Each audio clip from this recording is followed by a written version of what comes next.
Good afternoon, and a very warm welcome to this conversation we are hosting today with Joe Johnson, uh, who has been a minister, a politician, an editor, and of course, someone who now is engaging with key policy questions in his multiple roles in various institutions and indeed in universities as well.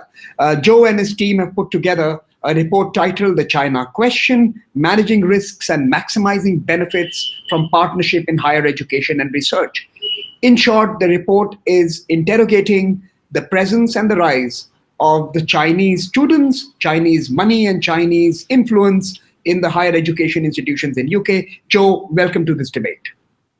Thank you, Samir. Great to be here with ORF, and thanks for inviting me and looking forward to our conversation about this key subject.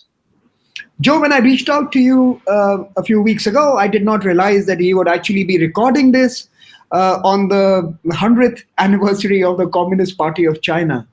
That was not the intention, but perhaps that could be my first question to you. We would all argue that the Communist Party has been very successful in educating its own people and in directing the growth of their own country. The big ambition for them, perhaps for the next 50 years or the next 100 years, is going to be to bring us all onto that same train, as it were. And Western education institutions are certainly something that the Communist Party has been focusing on. This is something that was on my mind even when I was writing the book last year or 2 years ago, my own book titled Pax Sinica. I had argued that the Chinese philosophy of borrowing the boat to cross the river lends itself to, in many ways, acquiring institutions that are already there, be it the media houses, be it the universities. What was your driver? What was your motivation, the motivation of your team that led you to work on this particular project? Well, our knowledge assets in the UK are probably our strongest calling card on the world stage. Our universities, our scientists, our power to be a force for innovation in the world. And our future as a knowledge economy is increasingly hand in hand with progress in China and with what's happening in China. What drove us to undertake this report was the growing sense that our knowledge assets are now working more closely with China than almost any other partner. In fact, when we dug into the research foundations of our international collaborations, we discovered that China is rising very rapidly up the rankings of the UK's research partners. Over the course of the last decade, China has risen up from 9th position a decade ago in 2009 to the 2nd position, behind only the United States, in terms of the country with which UK scientists undertake most collaborations. On current trends, it's quite possible that China will overtake the US within a few years to become the UK's most important science and research partner. Now, this is a simply staggering development. China, and of course, in some ways, you might say, well, it's an inevitable function of the fact that China is now one of the world's largest spenders on R&D. It's going to overtake the US in terms of its absolute spending on R&D probably next year or the year after. And international collaborations are a function of that incredible resource that it's putting into its research activity. And the UK is being dragged along with that enormous volume of spending. When you look at what's happening in UK research output, domestic output, that's to say British output, is relatively flat. The part of UK output that's growing rapidly is the part that's internationally collaborative, i.e. done with other scientists and researchers around the world. And within that, the part that's growing most rapidly of all is research done collaboratively with China. And what we found in our report was some very, very striking results, which is that in some fields of research, when you break them down into different categories, in some fields of research, these collaborations with China account for more than 20% of the UK's so-called high impact research. That's the research which other scientists and researchers cite and which is deemed to be most impactful. And in three very big fields and very important fields, namely automation and control systems, telecommunications, and materials science, these collaborations with China represent more than 30% of the UK's high impact research. Now, this is an astonishing finding because this level of sort of codependence between China and the UK in these areas has gone more or less unexamined from a policy perspective and raises important questions about what would the underlying capacity of the UK's research be in these areas if we weren't collaborating with China in this way. Would we remain at the cutting edge in these areas? Or conversely, do we really understand what benefits both sides are getting from this partnership? Is China seeing more of the UK research than we are of the Chinese research? Do we really understand where the fruits of this research are being used more broadly across the Chinese system? So there are lots of important questions which our findings raised. And we wanted it to prompt some systems-wide thinking in the UK about the kind of dependencies that are arising across our knowledge economy, not just in research, but also in other areas. You have argued for a traffic light system that in many ways red flags dependencies and certain key sectors where the UK seems to be now in many ways beholden to Chinese partnership. I'm going to come back to that. But let me step back a little and also talk about the political ecosystem that is being fostered by presence in the education system. You've seen that recently in Scotland, there was agreement to investigate some of the partnerships and linkages with the Confucius Institutes and their presence in Scottish schools. You've also in many ways seen in the US debates around the weaponization of the education system and how they are being used to further Chinese agenda. We have seen pushback in India and other parts of the world as well. Do you see, beyond the economic dependency and the technology dependency that you spoke about in your opening comments, do you see a possibility of the perversion of the political conversations that are now beginning to emerge in your part of the world? Yes, I think there is a real risk to academic freedom from the relationship as it has developed. And this has become a moving target.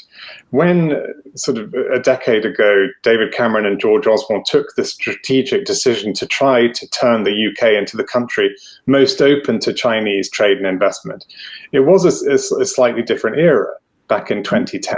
There was still an aspiration or an expectation that China would progressively liberalize and the grip of the Chinese Communist Party over areas would loosen.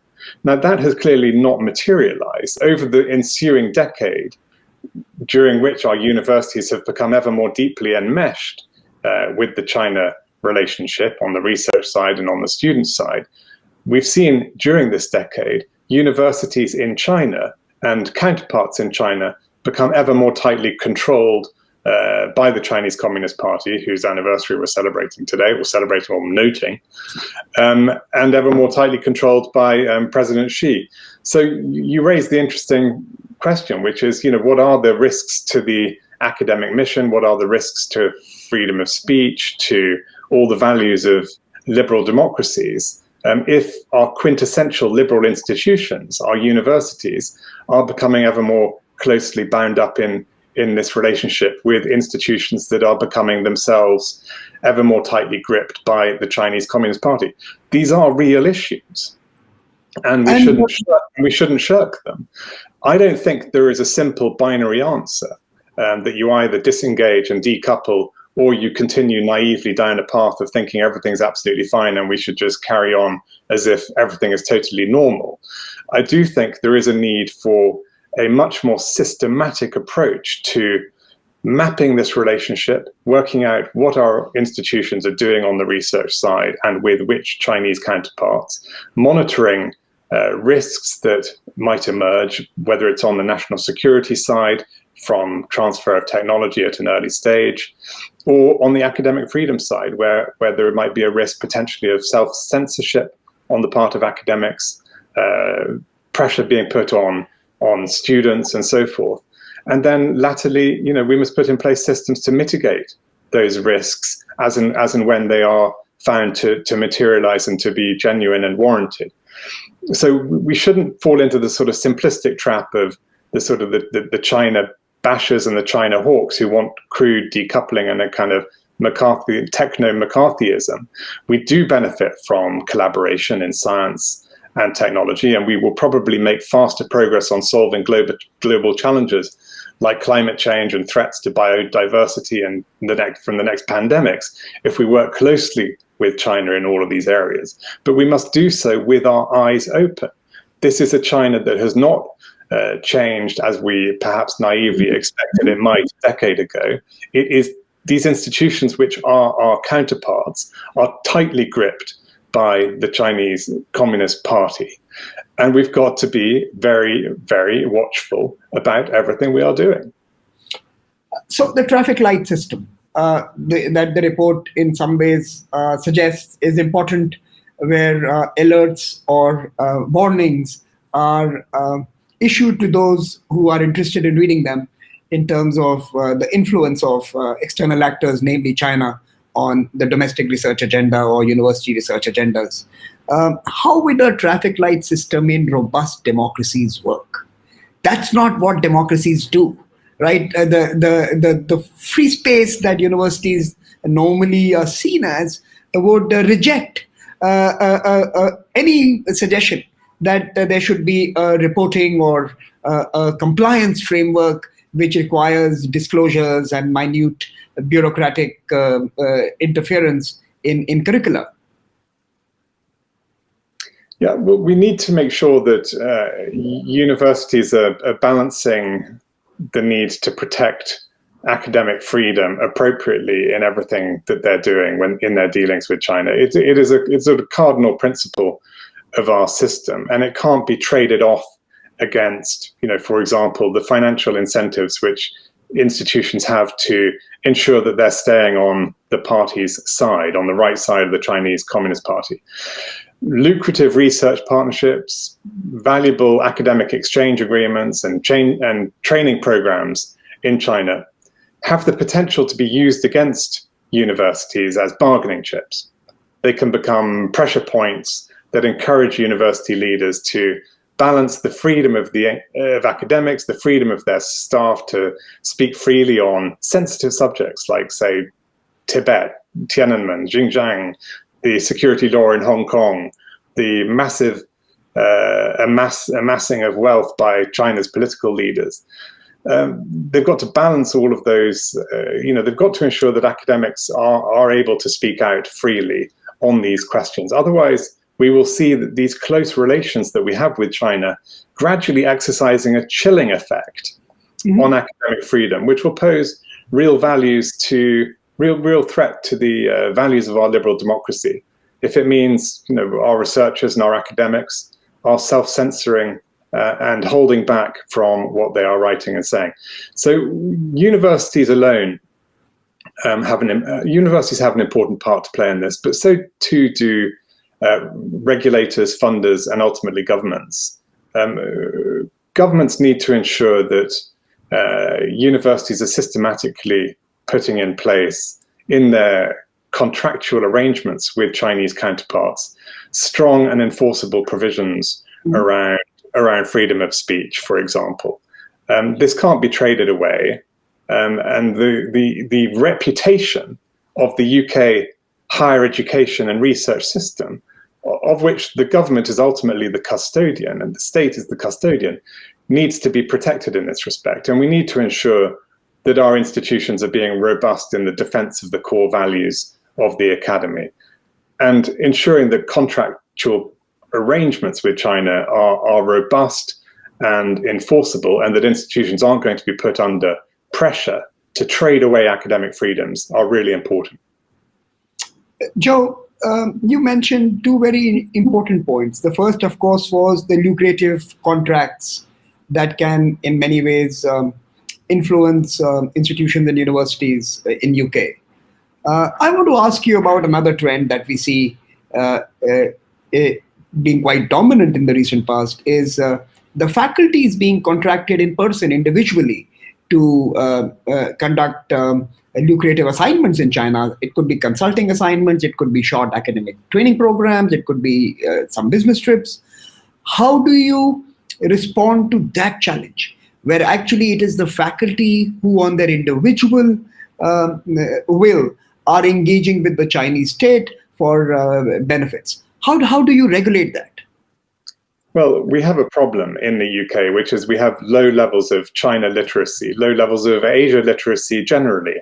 It's a shocking fact, but we have fewer than 300 students of Chinese studies a year at the moment. It's a pitiable number, and we have very low and we have poor understanding of China as a country and as a society. So we do clearly need to work hard to ensure that we are deepening our understanding of China and making sure that students and academics are experiencing China themselves directly, and have opportunities to study and research that are really, really important, and governments have a critical role to play in facilitating that.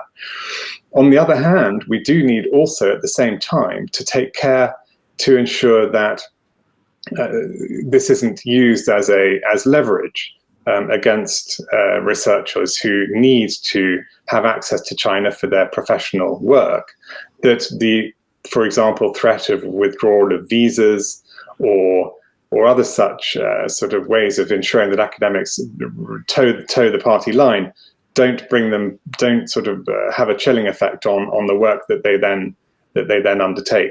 I remember, it's very similar to what it's like when you're a journalist and a hostile government threatens to withdraw your visa. Mm-hmm.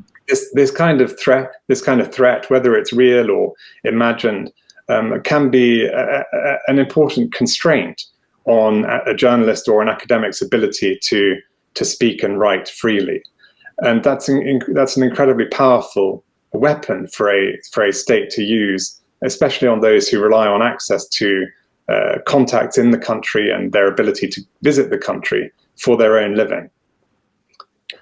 You have in your report suggested that perhaps there is a need for a Western consensus on how to engage with the Chinese when it comes to research and development, and especially around the next gen technologies that are going to be critical to our future.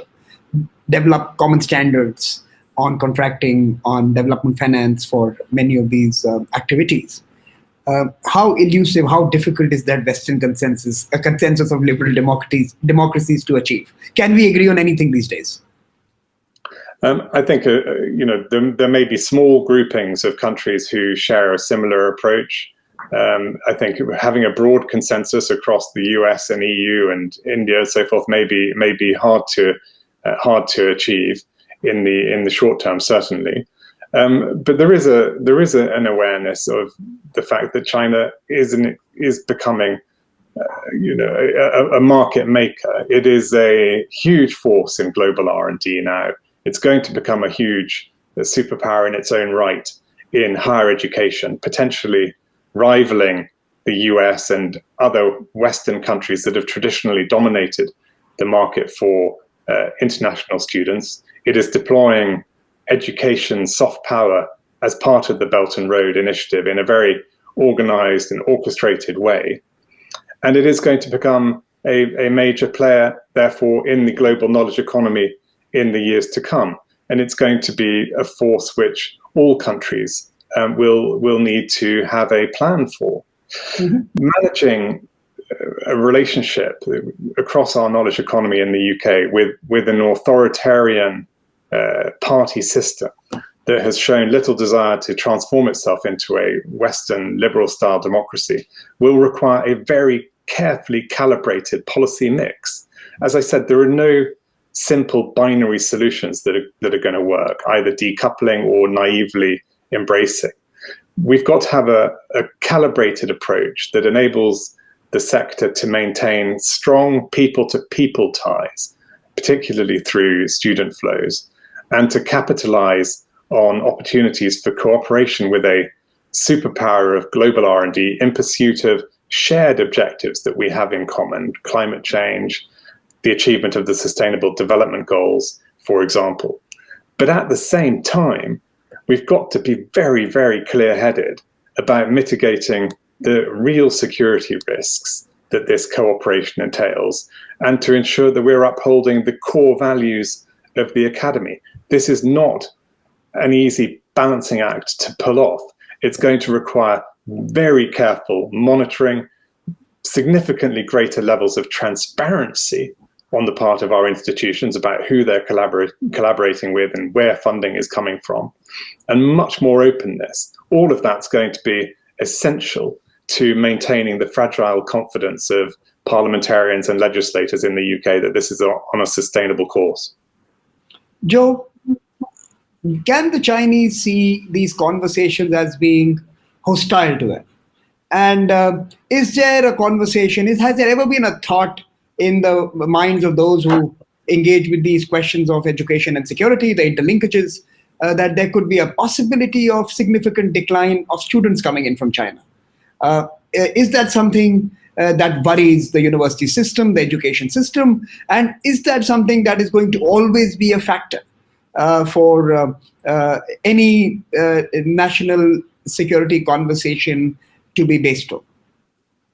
Yeah, I mean, I think we're at the cusp of a major change in flows of international students globally anyway, with a development which has been accelerated by the behavioral changes induced by COVID and the pandemic. The long-established dominance of Western higher education systems, the US, Canada, Australia, New Zealand, the UK, it has peaked.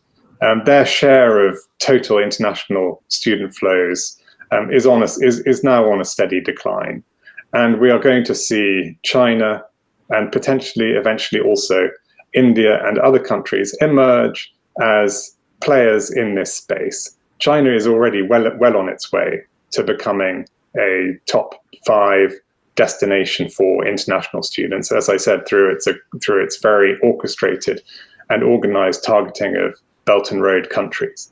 India is quite significantly behind in that respect, but has the same long-term trends working in its favor in terms of strong government support for investment in higher education, rising levels of urbanization, and therefore increasing university enrollment in India. This game is changing, and in the longer term, it's going to be a much more multipolar form of international higher education, in which the US, UK, Australia, Canada, China, India are all competing for globally mobile students, many of whom will study online for at least part or perhaps in some cases all of their courses. So it's going to be a much more even indeed flat world when it comes to the future of higher education. Since you invoked India, let me ask you a couple of quick questions on India before I come back for a final question on what's happening in the UK. On India, what can we do together? You've been in government, you've lived in New Delhi, you understand the societies and the changes that are happening in both our societies. You've been following these changes. What can we do together where India and UK complement each other's objectives and essential goals when it comes to the R&D space, the new technology sectors, and the other new domains you mentioned, including climate-related material science growth, etc. What can we do together? What can we do to build on the historic linkages, education linkages that we have always shared? Well, you and I have spoken about this recently, Samir. I think we are at a moment where the stars are aligning for the UK and India to make much more rapid progress in their bilateral relationship than they've managed to when the UK was within the construct of the EU negotiating framework, particularly on I'm thinking of the trade side. We've already seen progress towards a free trade agreement with the Enhanced Trade Partnership. That's a down payment, hopefully, on a broader liberalization of trade between our two countries.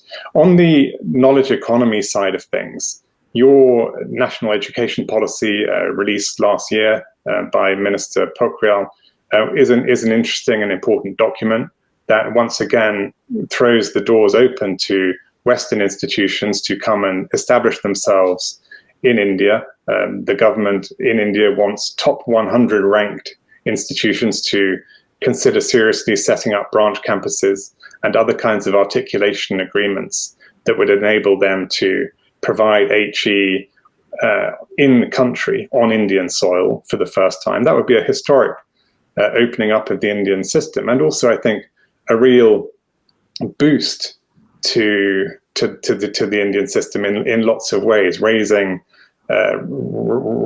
bringing in interesting ways of providing teaching and learning opportunities to people that I think would have a catalytic effect on the system as a whole.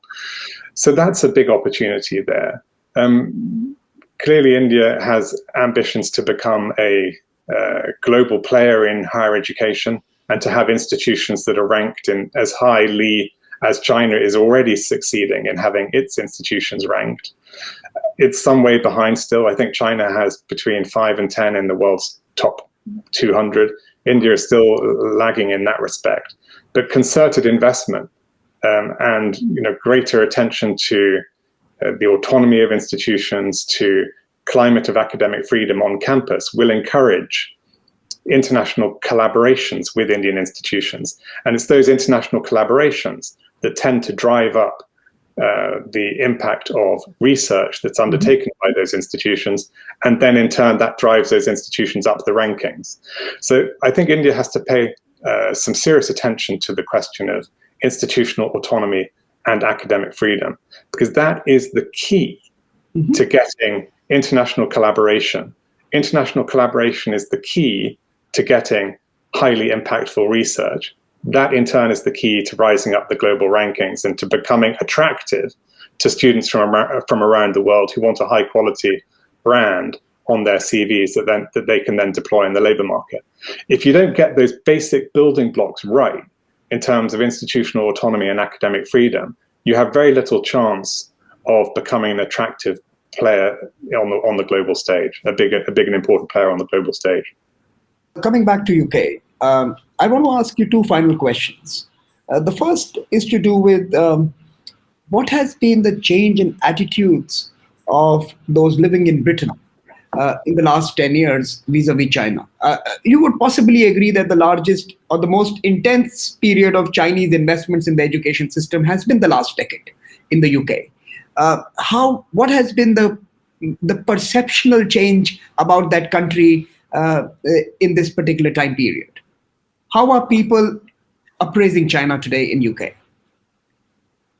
Well, I think on the higher education relationship is really gone below the radar in terms of public opinion.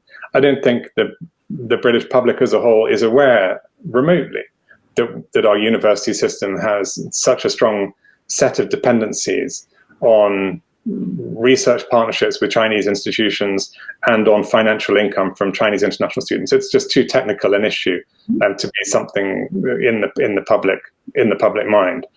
Obviously, China has been newsworthy for lots of other reasons lately, particularly to do with the pandemic. And I think I haven't seen the polling on this, but I wouldn't be surprised if perceptions of China had been impacted as a result. But there isn't, as far as I'm aware, Samir, any real issue of sort of a decline in community relations in that respect. I'm not sure if that's been a feature in the same way it perhaps has been reported to be in other countries. That hasn't struck me as being a major feature of the UK-China relationship. So clearly, it seems that the education relationship has eluded public conversations, the mass conversations in your country. Let me now come to the elite conversations in your country. How much interest has your report generated amongst the political and policy community? Have they called you in? Have they been discussing on what to do? Is it something that you think is now seriously in the radar of those who matter in your country? Yeah, no, there's been a very strong welcome of the report across the board, and recognition that we did need a more systematic look at how to manage relations with China, given that the cumulative nature of the dependencies that we've mapped makes it in a very different category from other countries with which might generate sort of security type risks. It's the combination of factors that puts China in a category of its own. And the government has, partly in response to our report, recently established a new unit within the Department for Business, Energy and Industrial Strategy called the Research Collaboration Advice Team, that is setting itself up to help researchers make the most of their collaborations while helping to protect themselves on a range of issues such as export controls and the protection of IP. So that's just a small step. Obviously, from my point of view, it's great that this unit has been set up, but it's no substitute for what I was calling for in the report, and which I think we still need, which is for the government systematically to ask its main science funding body, UKRI, UK Research and Innovation, to put in place a kind of doomsday book of what we're doing with China and where. You know, what institutions are undertaking what research partnerships, with which Chinese counterparts, with what funding, and what's happening to the products of that research. So we do need to have a much closer understanding of the levels of engagement in specific areas, because it shouldn't be left to people like me and my co-authors, Jonathan Adams, Jonathan Grant, and Janet Ilieva, and others, to try to identify specific fields where, you know, over 30% of UK's high impact output is being undertaken in collaboration with China. That's the kind of finding which should be the preserve of government. Government should have that overview and that system-wide sense of where our research endeavor is becoming dependent on participation with another country to that kind of extent. So that kind of mapping, monitoring, risk mitigation exercise piece still needs to be done. Joe, thank you for joining us this afternoon for this conversation.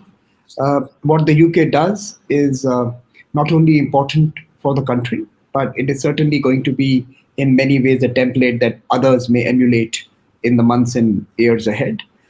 I particularly like the possibility of investments by higher education institutions of UK in India under the new education policy.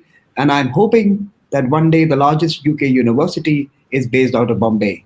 And in many ways, that would be the partnership that could create and innovate for our common future. Thank you so much for joining us this afternoon, Joe Johnson. Thank you, Samir. Lovely to be with you.